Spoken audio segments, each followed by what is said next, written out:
à ce café discussion organisé par l'AQNP, l'Association québécoise des neuropsychologues.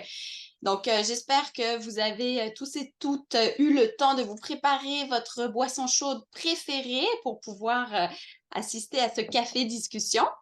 Donc, l'Association québécoise des neuropsychologues a pour mission d'informer le public, les Québécois, sur ce que c'est la neuropsychologie, les troubles neuropsychologiques et comment le neuropsychologue peut accompagner la population. Puis, c'est dans ce contexte-là qu'on a décidé d'organiser notre journée de la santé cognitive des aînés, parce que, bien évidemment, parmi plein de facteurs, de rester en bonne santé cognitive, c'est vraiment important. Puis, c'est quelque chose qui nous tient à cœur. Donc, dans ce contexte, cette année, on vous propose un café discussion sur les commotions cérébrales chez les aînés, puis de discuter tout ce qui est autour de la prévention des chutes. Et pour ce faire, on a aujourd'hui notre collègue Hélène de Guise, qui est neuropsychologue depuis plus de 25 ans et professeure agrégée du département de psychologie à l'Université de Montréal.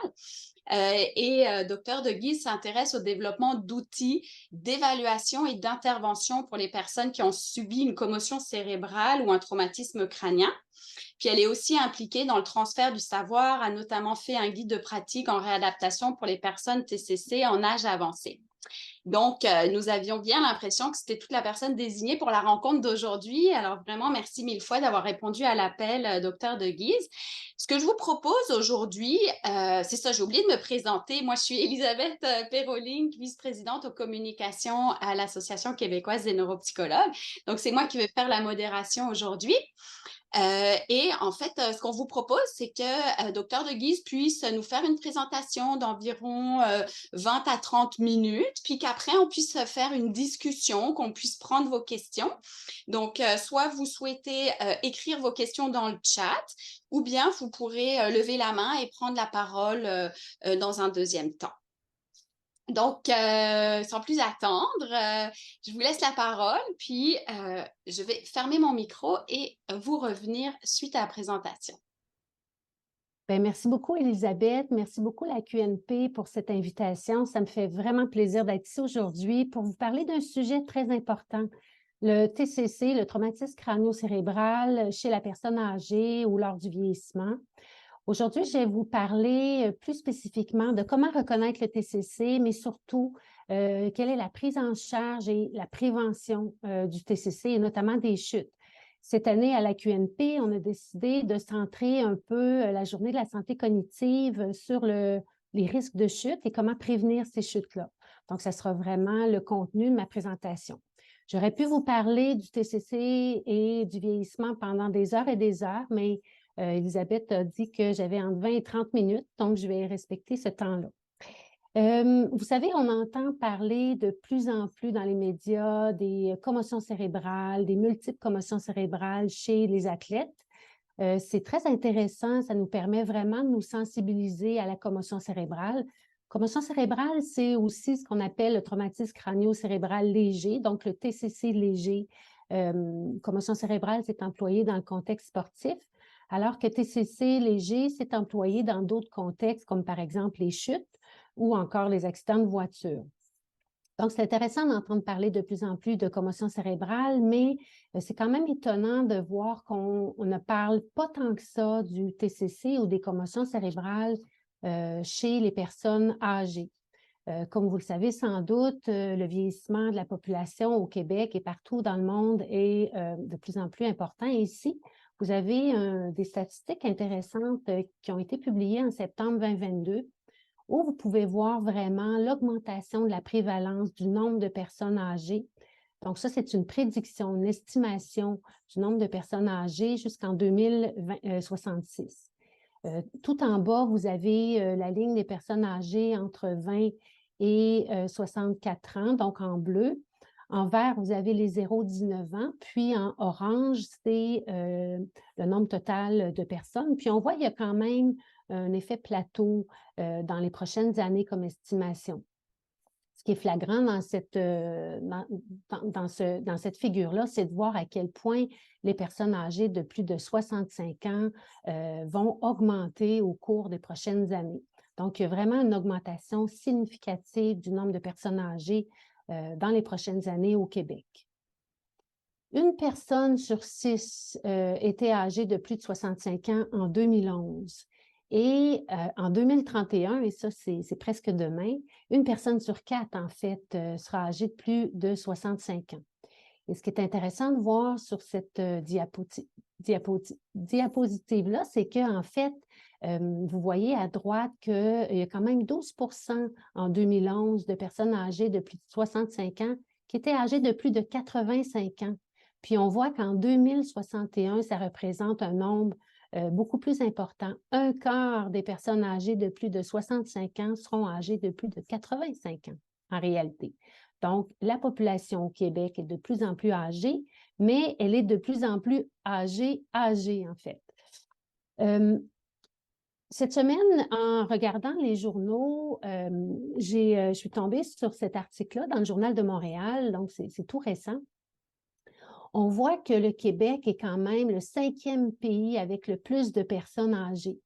Donc, on est devancé par le Japon, l'Italie, l'Allemagne, la France. Donc, le Québec a une proportion de 20,8% de personnes âgées de plus de 65 ans et quand même de 9,1% de 75 ans et plus.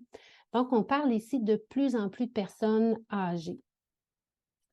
Au niveau de la prévalence, malheureusement, on sait qu'un tiers des personnes âgées de plus de 65 ans sont victimes d'une chute par année. Donc, ça représente beaucoup de personnes et comme vous pouvez constater avec les figures que je viens juste de vous présenter, ça représente de plus en plus de personnes et l'estimation va augmenter au cours des prochaines années. Malheureusement, les chutes représentent la cause numéro 1 des TCC chez les personnes âgées de plus de 65 ans. Et ce qu'on sait aussi, c'est qu'en 2013 et 2016, les personnes âgées de plus de 65 ans représentaient 62% de tous les patients TCC admis dans nos centres hospitaliers. Et en tant que clinicienne, je peux vous dire que j'ai vu de grands changements au cours des 25 dernières années. En tout début de pratique, ce qu'on voyait dans nos lits, dans les centres de traumatologie, c'était des jeunes souvent victimes d'accidents de voiture. Et dans les dernières années, ce qu'on voit de plus en plus, puis les collègues qui travaillent dans les centres de traumatologie et dans les hôpitaux au Québec vont vous dire que c'est de plus en plus des personnes âgées qu'on voit qui sont admises dans nos lits d'hôpitaux. Ici, c'est une statistique qui est un petit peu, une figure qui est un petit peu plus âgée, qui date de 2012, mais qui représente tout de même la tendance. C'est-à-dire que vous voyez en bas les groupes d'âge et le nombre de personnes qui sont hospitalisées suite à un TCC. Puis on voit qu'à partir de l'âge de 55, 64 ans, il y a une augmentation significative du nombre de personnes qui sont victimes d'un TCC, qui sont admis dans nos hôpitaux au Québec. Donc, il y a une augmentation très importante. On voit ici que les hommes sont plus nombreux que les femmes. Plusieurs hypothèses peuvent expliquer cette tendance-là. Peut-être que les hommes sont plus téméraires que les femmes ou sont plus souvent travaillent, par exemple, dans des milieux plus à risque, les milieux de travail plus à risque, notamment sur la construction. Donc, ça, c'est un peu les hypothèses qui pourraient expliquer cette différence-là. Qu'est-ce qu'un TCC? En fait, ce qui est important pour vous aujourd'hui, c'est peut-être de ne pas diagnostiquer le TCC parce qu'on sait que le diagnostic du TCC, c'est fait par les médecins. Mais c'est important pour vous de reconnaître si la personne près de vous, si vous-même avez des signes ou des symptômes d'un TCC. C'est important de le reconnaître parce que plus vite on reconnaît le TCC et plus vite on va être capable d'agir ou d'intervenir sur le TCC et de prendre les bonnes actions pour notre santé. Qu'est-ce qu'un TCC? En fait, c'est une altération des fonctions cérébrales ou des évidences d'une pathologie cérébrale. Bon, en gros, ce que ça veut dire, c'est que suite à un coup à la tête, il peut y avoir des changements, des réactions biochimiques dans le cerveau ou des changements physiologiques dans le cerveau. Les causes peuvent être un coup direct à la tête. Donc, si on parle, par exemple, la chute, c'est un coup direct à la tête. On va se cogner la tête au sol. Ça peut être un objet qu'on reçoit sur la tête ou le coup indirect. Ça, c'est par exemple dans les accidents de voiture. Vous savez, quand il y a des accidents de voiture, il y a souvent des arrêts qui sont très brusques et le cerveau va être amené à avoir une accélération, décélération ou encore de la rotation. Et ça peut causer là, des lésions au cerveau, des micro-lésions au cerveau ou des saignements aussi dans le cerveau. Comment reconnaître le TCC? Alors, si par exemple, vous vous cognez la tête, vous chutez, et vous voyez une période d'altération de l'état de conscience. Donc, si vous voyez que la personne, elle est confuse, elle est désorientée, par exemple, si elle ne sait pas où est-ce qu'elle se trouve, ne connaît pas la date, bon, la date du jour, souvent, il y a plusieurs personnes, on sait qu'un tiers de la population n'est pas capable de dire la date de la journée, mais si la personne n'est pas capable de dire le mois ou l'année, alors là, il faut s'inquiéter davantage. C'est peut-être un signe qu'il y a un TCC.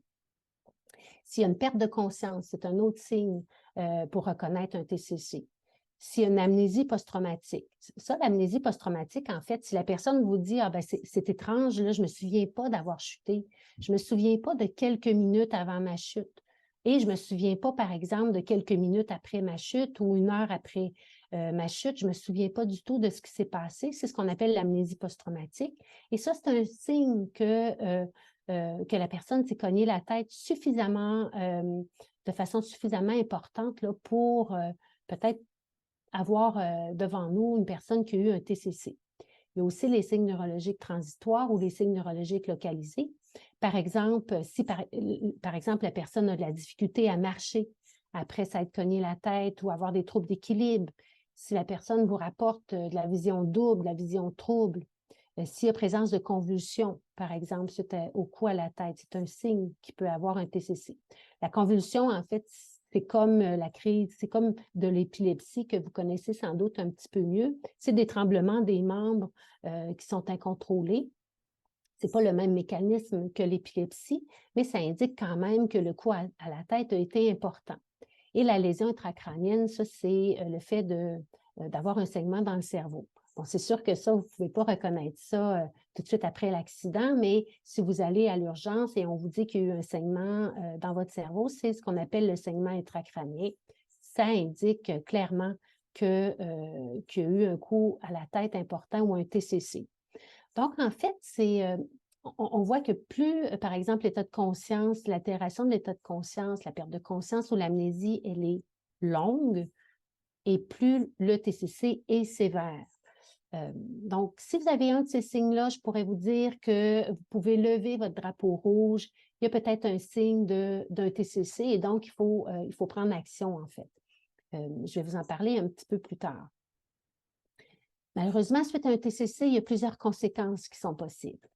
Il y a des conséquences psychologiques, cognitives et physiques. Si on commence par les conséquences psychologiques, suite à un coup à la tête, il y a certaines personnes qui vont développer de l'irritabilité, de l'impatience, de la frustration.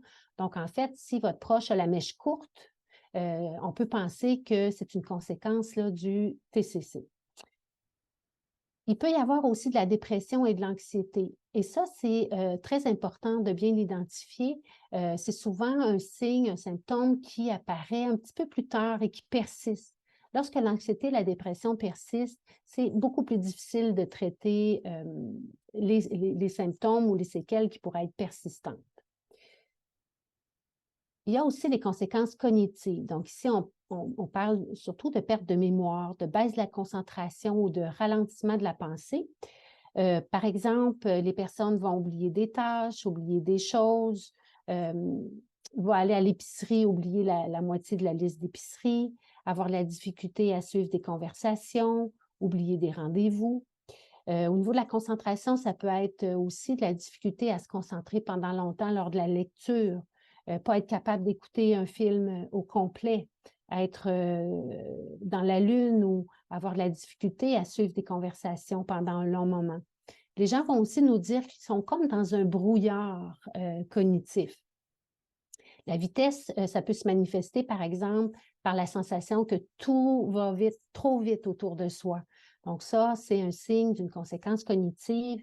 Les gens vont être plus lents pour faire leurs activités de la vie de tous les jours ou encore être plus lents pour prendre des décisions.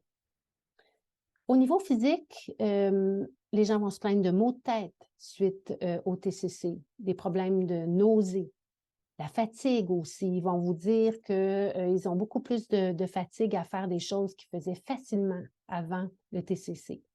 Ils vont vous parler de problèmes de sommeil. Au début, on voit beaucoup d'hypersomnie, donc les gens dorment beaucoup, beaucoup, beaucoup. Puis par la suite, ça se transforme en insomnie, donc la difficulté à s'endormir ou à se réveiller fréquemment la nuit. Ils vont se plaindre de vision double, d'hypersensibilité au bruit et à la lumière. Donc, on sait que toutes ces conséquences-là vont avoir vraiment un impact sur la capacité à réaliser ces activités de la vie de tous les jours.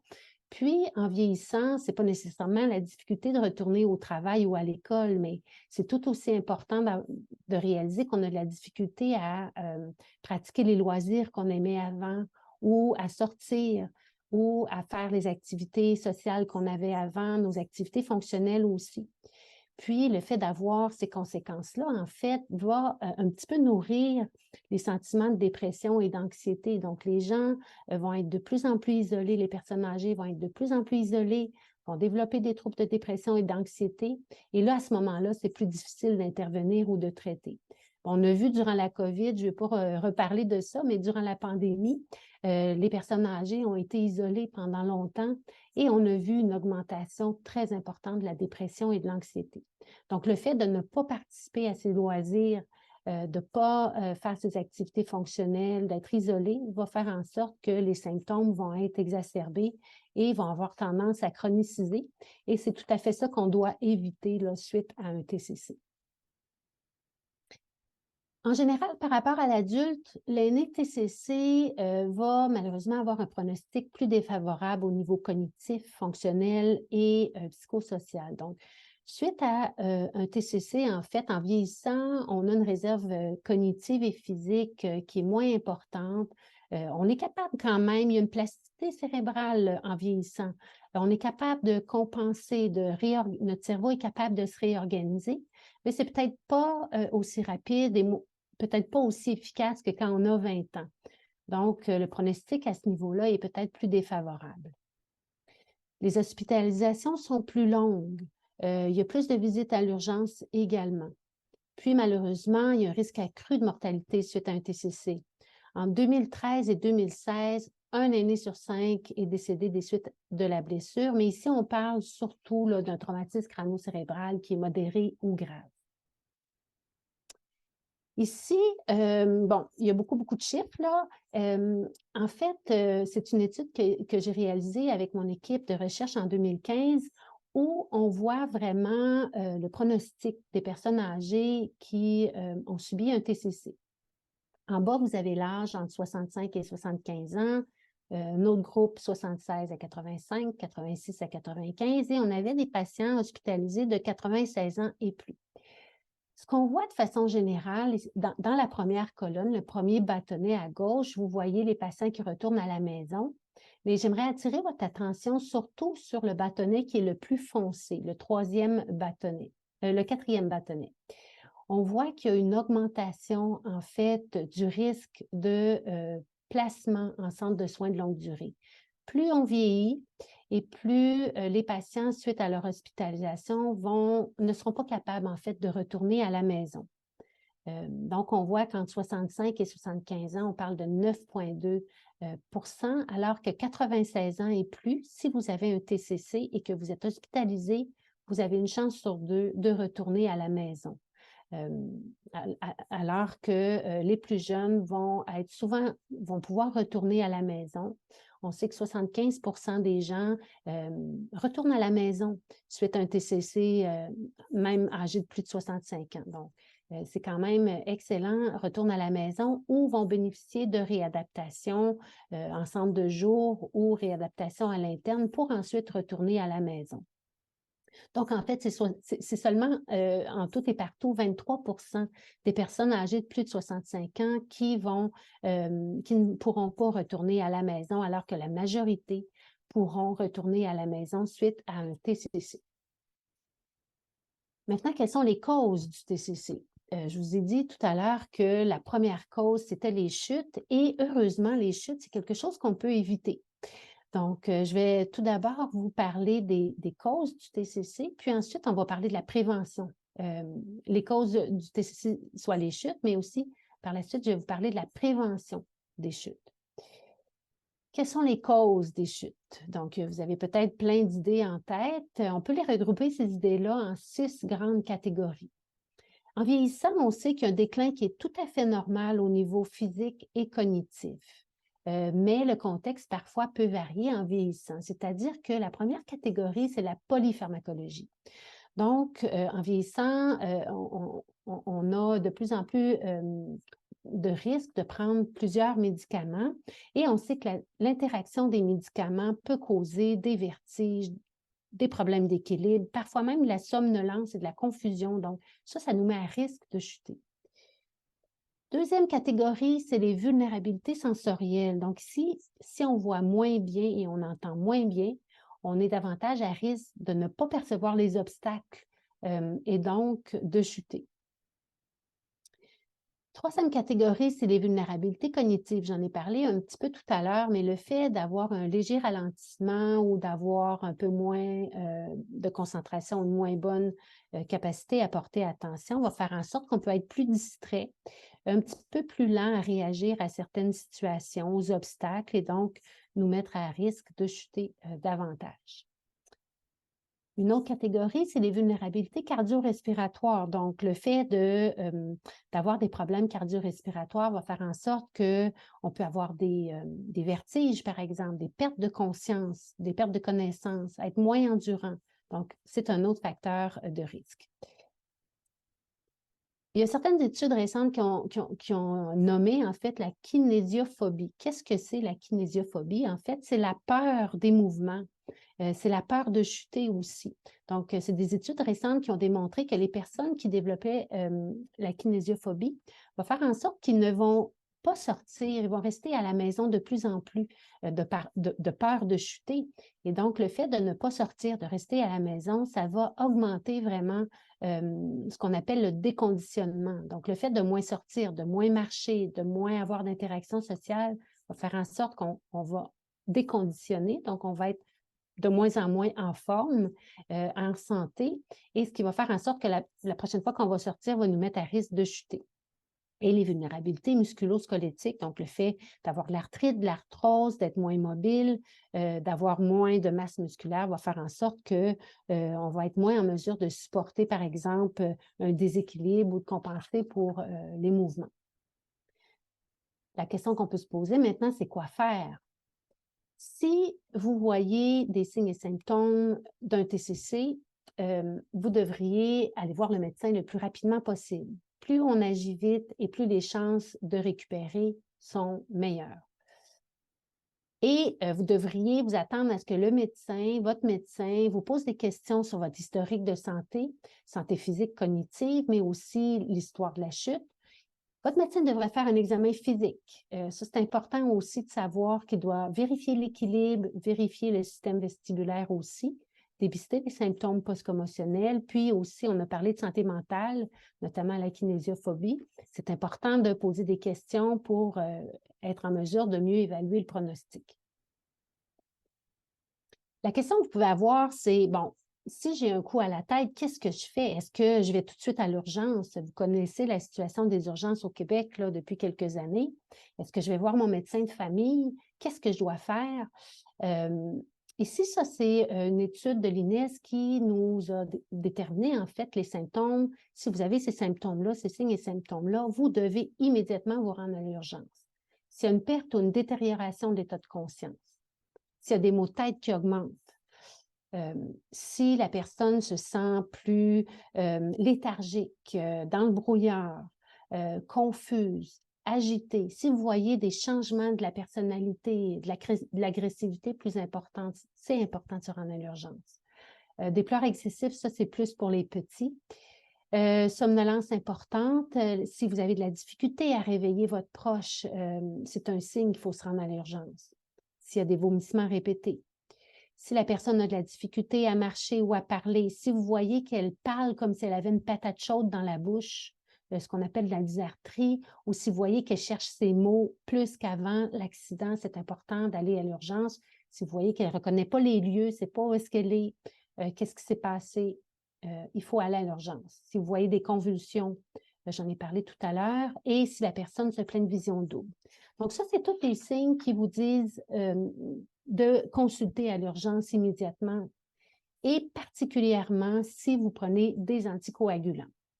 La question des anticoagulants est extrêmement importante chez les personnes âgées de plus de 65 ans.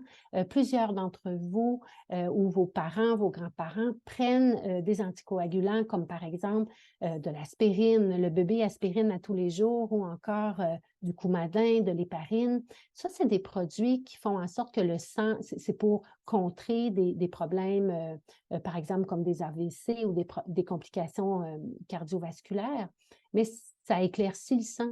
Et donc, le fait d'avoir un coup à la tête va faire en sorte que vous êtes plus à risque de saigner dans votre cerveau.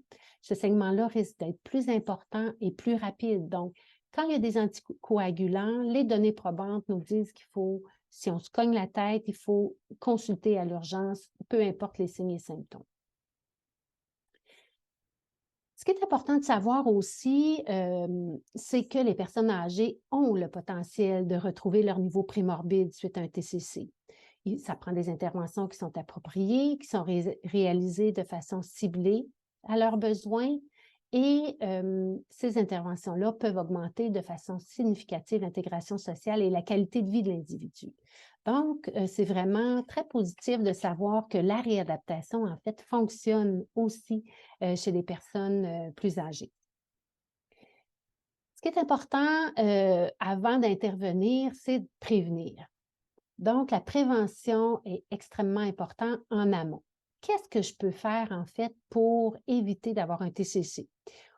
On sait qu'à partir de 65 ans et plus, la cause numéro 1, ce sont les chutes. Alors, qu'est-ce que je peux faire pour éviter de chuter? Identifier les risques d'accidents domestiques. Donc, libérer la voie et repérer les obstacles. Donc, les boîtes d'Amazon dans le couloir, ce n'est pas une bonne idée.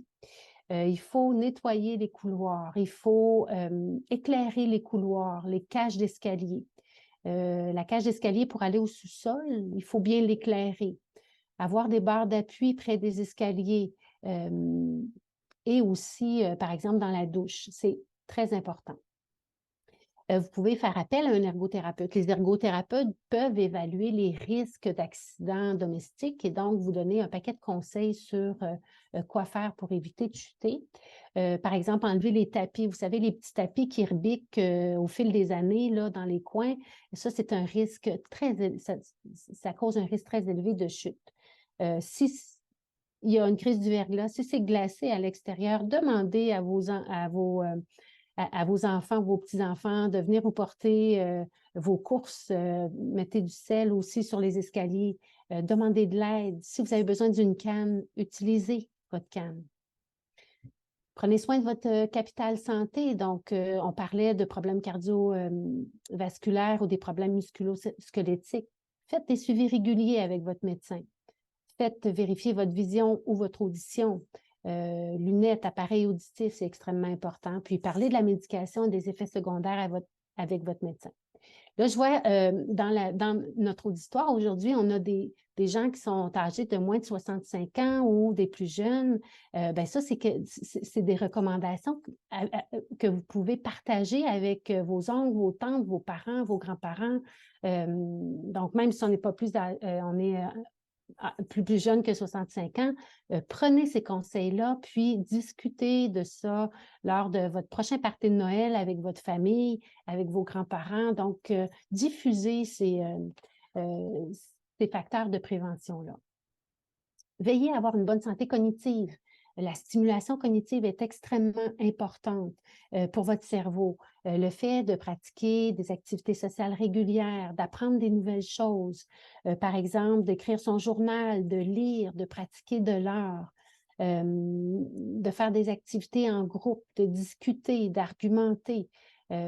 C'est très important, ça favorise les connexions dans votre cerveau, ça rend votre cerveau, ça augmente la charge, la réserve cognitive de votre cerveau est plus solide. Puis lorsqu'il arrive une blessure comme un TCC, il peut être plus solide à se réorganiser si la réserve cognitive elle est présente. Le sommeil est important aussi. Le fait de bien dormir, ça a un impact important sur votre santé en général, mais vous êtes peut-être moins vigilant. Quand on ne dort pas bien, on est moins vigilant. Donc, ça nous met à risque d'une chute. Et porter un casque lors de l'activité sportive. Il faut éviter les carences, mais aussi les excès. Donc, les données probantes nous disent que combler le manque de vitamine D et les autres carences est extrêmement important lorsqu'on est âgé de 65 ans et plus, notamment pour la santé osseuse. Limitez votre consommation d'alcool, surtout si vous prenez des médicaments. Et soyez actif physiquement. Ici, on ne vous demande pas de vous entraîner pour un marathon ou un demi-marathon. On sait que chez les personnes âgées, il y a des études très intéressantes et récentes qui ont démontré que la danse ou même le tai chi étaient des activités qui pouvaient diminuer les risques de chute et de TCC. Alors, on vous encourage à être actif physiquement, mais ça peut être la marche, ça peut être l'aquaforme. Il faut faire des activités qu'on aime. Ce qui est intéressant de noter aussi, c'est qu'est-ce qu'on peut faire pour éviter les chutes. C'est un peu la même chose ou le même discours que ce qu'on peut faire pour améliorer sa santé cognitive. Donc, de façon générale, pour améliorer sa santé cognitive, on a parlé de sommeil, donc dormir suffisamment, faire de l'exercice de façon régulière.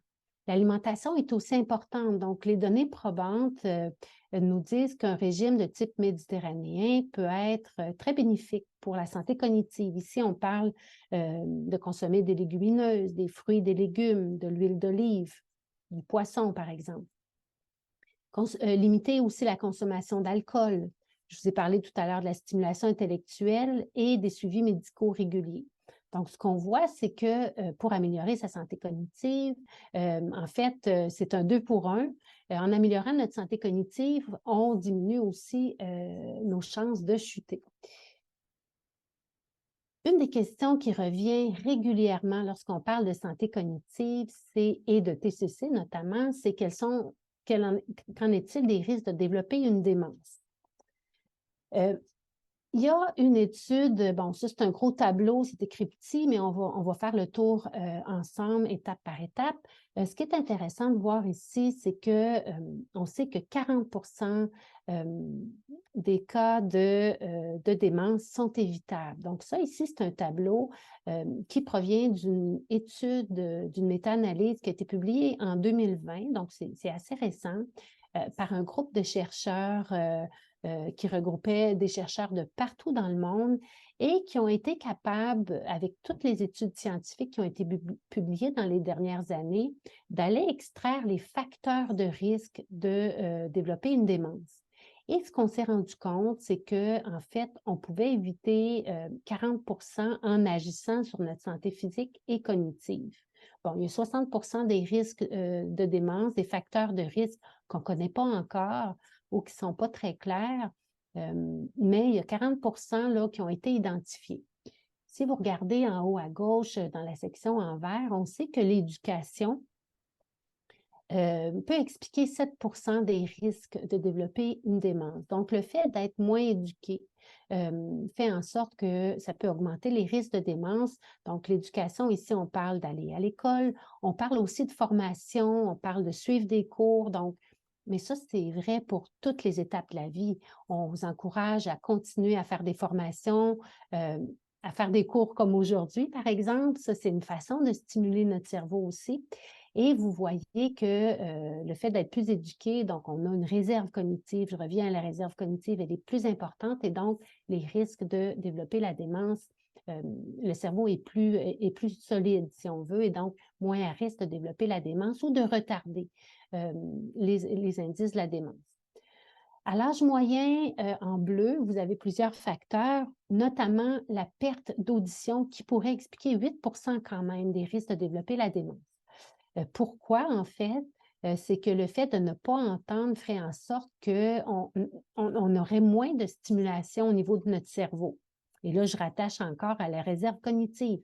Le fait d'être moins stimulé va faire en sorte qu'on est plus fragile et la réserve cognitive est moins importante. Et là, pour boucler la boucle, en fait, vous voyez que le TCC pourrait expliquer 3%. Donc, C'est sûr qu'il y a encore des études à faire à ce niveau-là, mais le fait d'avoir eu un traumatisme crânien ou des traumatismes crâniens, des commotions cérébrales à répétition, pourrait faire en sorte que on pourrait avoir une augmentation des risques de développer la démence.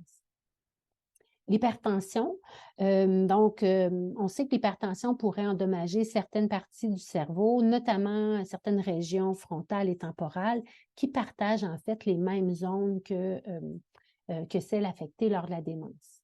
Le fait de consommer de l'alcool, ici, vous voyez qu'il y a plus de 21 consommations d'alcool par semaine. Donc, on parle vraiment d'une consommation qui est extrêmement élevée. Et ça, c'est associé à la démence, en fait, parce que il pourrait y avoir des facteurs inflammatoires ici, toxiques aussi, le fait de consommer autant d'alcool que plus de 21 unités par semaine. Et en fait aussi, ça ferait en sorte que la nutrition pourrait être affectée, il y aurait peut-être moins de thiamine et donc ça a un impact sur notre cerveau. L'obésité également serait associée à un risque de développer la démence avec un taux de quand même 1%. Ce qu'on peut penser, c'est que les cellules graisseuses pourraient produire aussi un effet inflammatoire sur le cerveau.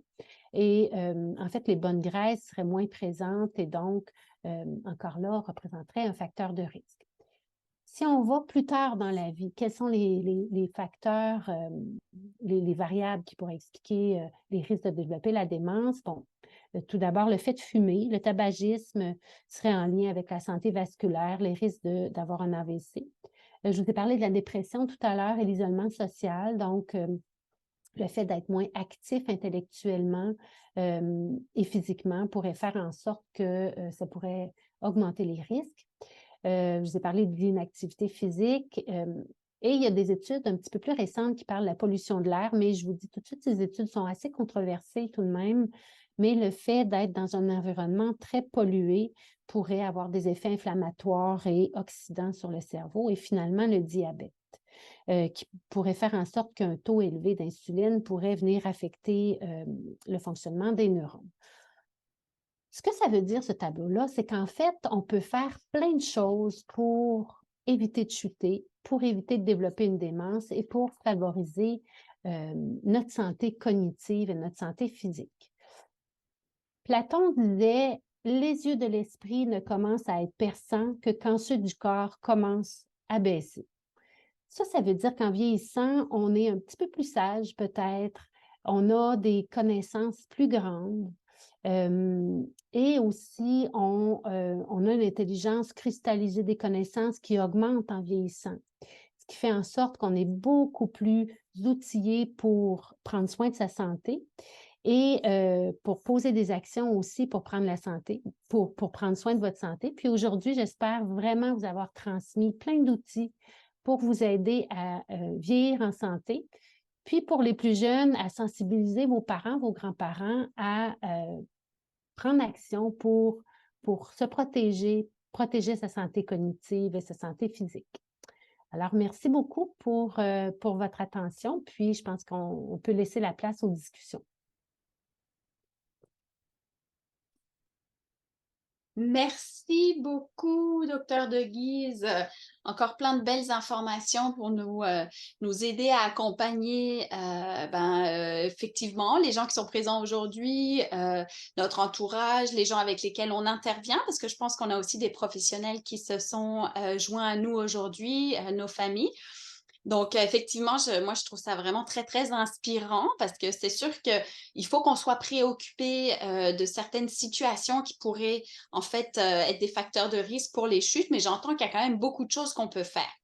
Donc, en fait, parmi les choses que vous nous avez présentées aujourd'hui, je voulais juste nommer que il y a un billet de blog qui a été écrit, inspiré de la présentation d'aujourd'hui. On vous a aussi fait une infographie pour justement savoir comment prévenir les chutes, comment réagir en cas de chute. Donc, elles sont disponibles sur la page de la santé cognitive des aînés sur le site de la QNP. Je vais vous mettre dans le chat l'adresse sous peu. Mais là, je vous propose qu'on ouvre la discussion. Je vais voir, là, je vois qu'il y a quelque chose. Merci beaucoup pour le commentaire, que c'était très intéressant. Donc, la parole est à vous. Est-ce que vous auriez des questions? Est-ce que vous voulez, en fait, qu'on puisse parler d'un point un petit peu plus spécifique de ce qui a déjà été discuté aujourd'hui? Donc, je vous laisse soit lever la main, poser vos questions et surtout, n'hésitez pas à écrire aussi dans le chat si vous préférez ce mode de communication-là. Mais Véronique, je vais vous laisser la parole. Merci, Dr. Deguise, pour la belle présentation. En tant que future intervenante, en fait, j'avais surtout une question par rapport à votre expérience, mais comment faites-vous pour aborder les risques associés au TCC sans induire de la kinésiophobie chez vos patients? Quelle approche? Parce qu'on sait que faire l'exercice physique est vraiment très important, mais on ne peut pas tomber dans les orthopères non plus, donc j'aimerais vous entendre là-dessus. Oui, ben c'est une bonne question. Véronique qui est mon ancienne étudiante de stage. Euh, En fait, c'est une bonne question. Pour être honnête, la kinésiophobie, j'en parle très peu ou presque jamais en clinique, en fait, parce que justement, c'est un très bon point. On veut pas, on veut pas faire peur. La kinésiophobie, c'est plus pour les intervenants que partager ça avec nos patients ou nos clients, parce que justement, on veut vraiment encourager les personnes à sortir, à faire de l'exercice physique, à être actifs aussi. La kinésiophobie, c'est davantage, par exemple, pour sensibiliser les physiothérapeutes, les intervenants. Il faut vérifier ça. Puis c'est intéressant, les études récentes nous amènent de plus en plus vers ça, en fait, sur la peur de tomber. Et donc, il faut justement éviter ça et plutôt encourager les personnes en leur donnant des outils aussi. Si la personne veut aller marcher et elle a besoin d'une canne, il faut encourager, par exemple, d'utiliser la canne. C'est un petit peu dans ce sens-là qu'on va encourager l'exercice physique, mais la kinésiophobie, ce n'est pas quelque chose que je vais aborder. C'est quelque chose que j'évalue et sur lequel je peux agir, mais ce n'est pas quelque chose que je présente aux patients nécessairement, à moins d'avoir ces symptômes-là, en fait. Merci. Anou, vous avez une question pour nous? Oui, en fait, j'ai deux questions. Merci, Dr. Deguise. La première question, en fait, ça vient de ma mère qui a dû quitter, mais c'était de savoir après combien de temps après un TCC est-ce qu'on peut voir apparaître les symptômes dépressifs? Est-ce que c'est quelque chose qui arrive immédiatement? Est-ce que ça vient insidieusement? Oui, c'est aussi une bonne question. En fait, en général, les symptômes, suite à un TCC, les premiers symptômes qu'on voit, ou ceux, je dirais, qui prennent plus de place, c'est vraiment les symptômes physiques. Donc, les gens vont se plaindre de maux de tête, d'étourdissement, et même de cognitifs, la tête dans le brouillard, avoir la difficulté à se concentrer, se sentir plus lent. Donc, ça prend beaucoup, beaucoup de place dans les premiers jours, premières semaines suite à l'accident. Les problèmes dépressifs vont, au départ, au niveau il peut y avoir de l'irritabilité, par exemple, aussi, le fait d'être plus fatigué, etc. Mais les troubles dépressifs et anxieux vont souvent apparaître quelques semaines suite au coup à la tête. En fait, quand la personne réalise qu'elle a de la difficulté à retourner à ses activités, que finalement, à l'urgence, on lui a donné une petite claque dans le dos en disant « le scan est normal, tout va bien aller », la personne se rend compte que finalement, ça va peut-être pas si bien que ça, c'est long. Comment se fait que j'ai ces symptômes-là? Il y a toute une incompréhension qui peut s'installer, qui fait en sorte que l'anxiété va augmenter. Et ça arrive souvent quelques semaines, parfois quelques mois suite au coup à la tête. Donc, ce n'est pas immédiat, ces symptômes psychologiques-là, c'est plutôt la conséquence, en fait, des limitations physiques fonctionnelles, de l'incompréhension. Alors, ça apparaît un petit peu plus tard. Pour chaque personne, c'est différent. Il y en a certains qui ne développeront jamais des problèmes d'anxiété, de dépression, mais il y en a pour qui c'est des symptômes qui vont apparaître. Et c'est important d'adresser. C'est pour ça que je disais reconnaître rapidement le TCC, reconnaître les signes et symptômes pour agir rapidement, parce que plus on agit rapidement, en fait, et plus on brise le cercle vicieux de l'incompréhension, et donc les personnes sont moins à risque d'incompréhension, de symptômes persistants et donc de troubles anxieux dépressifs. OK, merci. Puis, je me demandais rapidement, en tant que proche, est-ce que vous avez des trucs qu'on peut faire quand on voit que, par exemple, nos grands-parents, justement, développent certains signes de kinésiophobie, donc, tu sais, qu'ils veulent plus sortir dehors, malgré le fait qu'ils aient des marchettes, qu'on leur propose d'aller avec eux? Oui, c'est un bon point. Alors, je vous dirais, ben, sortez avec. Souvent, c'est la peur d'être seul, de sortir seul qui crée la kinésiophobie. Donc, il faut à ce moment-là contacter l'entourage, faire des activités avec les personnes. Donc, Anouk, je vous encourage à aller marcher avec vos grands-parents, à aller marcher. Donc, avec quelqu'un, on sait que le fait d'être bien entouré, d'avoir un bon soutien social, va faire en sorte que les risques de kinésiophobie vont être diminués. Le fait de participer à des activités avec des proches, ça diminue énormément la kinésiophobie. Puis le fait de réussir aussi, d'avoir des succès, d'avoir été marché pendant 15, 20, 30 minutes, puis que ça soit bien passé, puis de le faire le plus fréquemment possible, bien, à ce moment-là, ça va diminuer en fait les symptômes de kinésiophobie. Alors, plus on fait l'activité, plus on est confortable et moins on a peur de le faire.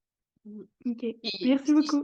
excuse-moi, mais est-ce que je pourrais rajouter que si on rajoute quelque chose qui est vraiment très motivant, j'imagine que pour la personne aussi, là, vous prenez l'exemple surtout de faire des marches parce qu'on sait que l'activité physique, c'est vraiment important pour prévenir et maintenir une bonne santé cognitive. Mais moi, je peux pas m'empêcher d'imaginer que si on propose à des personnes chez qui on sent point de la kinésiophobie des activités qu'elles aiment vraiment, qu'elles ont toujours aimé, que ce soit culturel, sportif, sociales, familiales. J'imagine qu'on pourrait les accompagner, puis les motiver comme ça.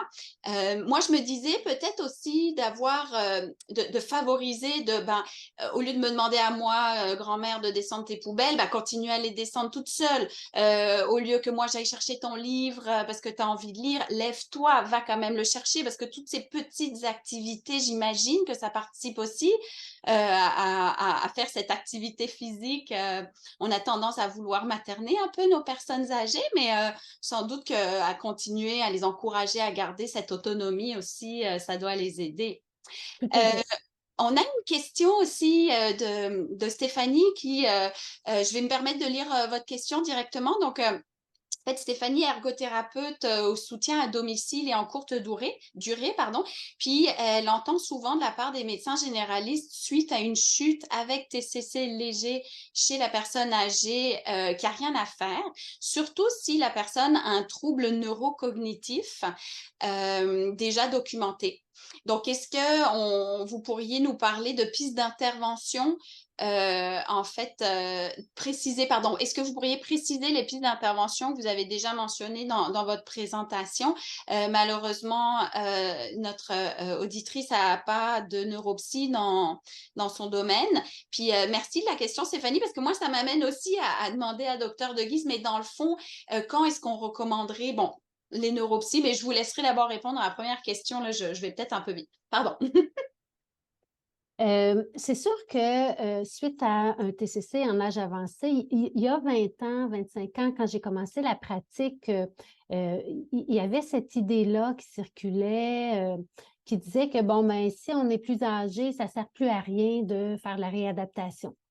Alors ça, c'était des idées qui circulaient il y a 25 ans qui sont de moins en moins vraies. En fait, les données scientifiques récentes, les données probantes nous disent que non, au contraire, peu importe l'âge, le fait de participer à une réadaptation cognitive ou physique va améliorer le pronostic. Alors, ce que je vous dirais, c'est que ce qui est bon pour 20 ans est bon pour 75 aussi.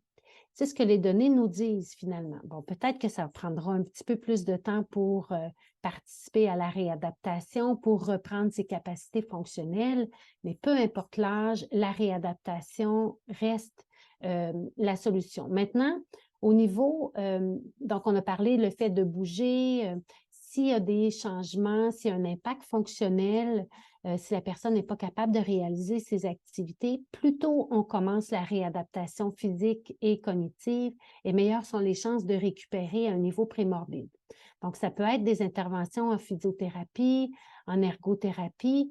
Et au niveau de l'évaluation neuropsychologique, ce qu'on dit, c'est qu'il faut quand même attendre le premier mois. Donc, suite à 1 mois post-accident, si la personne a encore des troubles cognitifs, parce qu'on s'attend à ce que dans les premiers jours, premières semaines, les personnes récupèrent. Mais si après 1 mois, il y a encore des changements cognitifs et qu'il y a des impacts sur les activités de ces problèmes cognitifs-là, ce serait peut-être une bonne idée d'aller faire une évaluation neuropsychologique. Courte, on ne parle pas ici d'une évaluation neuropsychologique exhaustive, mais les neuropsychologues sont très, très bien placés pour identifier les forces et les faiblesses cognitives de la personne et de donner des stratégies de réadaptation cognitive. De l'entraînement cognitif ou des trucs pour améliorer sa mémoire, sa concentration, pour diminuer aussi la fatigue. Donc, en ce sens-là, il y a plein de choses à faire au niveau de la réadaptation. Si vous voyez quand même qu'il y a un impact fonctionnel important, c'est là qu'il faut faire entrer les professionnels de la santé. Mais sinon, on encourage les personnes à utiliser les trucs là, que j'ai diffusés aujourd'hui dans la présentation, d'être actif intellectuellement et physiquement. Je ne sais pas si ça répond à la question.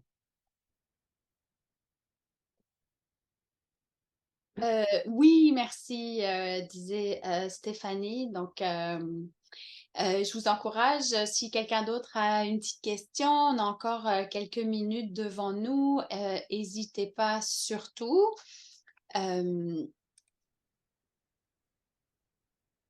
Sinon, et je voulais juste aller voir si on avait d'autres questions qui nous avaient été posées au préalable auxquelles on n'aurait pas répondu. Je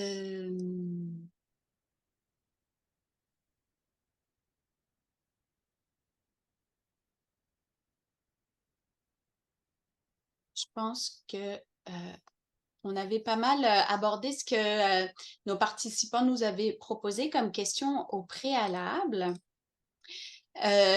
Donc, en fait, en gros, ce que moi je retiendrai, c'est que, comme vous le mentionniez pendant la présentation, en lien avec la prévention des chutes et donc des TCC chez les personnes âgées, il faut toujours veiller à garder une santé cognitive en meilleure forme possible. Puis là, vraiment, je vous renvoie à la page que je vous ai mis dans le chat où il y a vraiment plein d'informations intéressantes. Là, c'est la 3e année qu'on fait la journée de la santé cognitive des aînés. Donc, vous avez les éditions antérieures avec les billets de blog antérieurs, justement, qui abordaient un petit peu plus spécifiquement comment maintenir une bonne santé cognitive. Moi, je trouve ça fort intéressant de réfléchir à l'environnement physique des personnes aînées pour justement prévenir les chutes. Là, ça me fait penser à quelques tapis en trop, peut-être, dans des couloirs que je connais. Donc, ce serait accompagner finalement les personnes de notre entourage ou avec lesquelles on intervient à ce moment-là. Donc, en fait, merci. On commence à avoir des remerciements de gens qui doivent nous quitter. Mais je sais pas, un petit commentaire, dernière question ou C'est votre dernière chance pour poser votre question. Après, il y a le site internet. Retournez-y, diffusez, parlez-en à vos amis, personnes auprès de qui vous intervenez. Surtout, n'hésitez pas. Puis, je pense que dans le fond, c'est ça, le neuropsychologue peut être un allié de choix. Puis, moi, j'avais aussi envie de souligner le fait qu'on pense beaucoup neuropsy, longue évaluation, mais il y a aussi tout ce qui est consultation, soutien, intervention. En fait, on a aussi sur le site de la QNP de l'information sur les interventions que peuvent faire les neuropsychologues. Donc, vraiment, je vous encourage à aller jeter un œil si ça vous intéresse.